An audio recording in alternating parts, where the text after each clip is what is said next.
Mabilis na nailikas ang sundalong nasugatan sa naitalang engkwentro kaninang umaga sa Barangay Libertad, Kawayan, Masbate.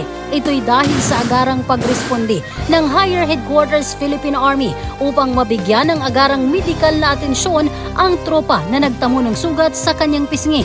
So mabuti na agapan agad sa field yung pasyente. Possible na pinaka-worst talaga is posibleng mamatay yung pasyente. Malaking tulong din ayon sa pamunuan ng Camp Elias Angeles Station Hospital ang kaalaman ng mga tropa na siyang nakapagbigay rin ng pangunang lunas sa kanilang kasamahan.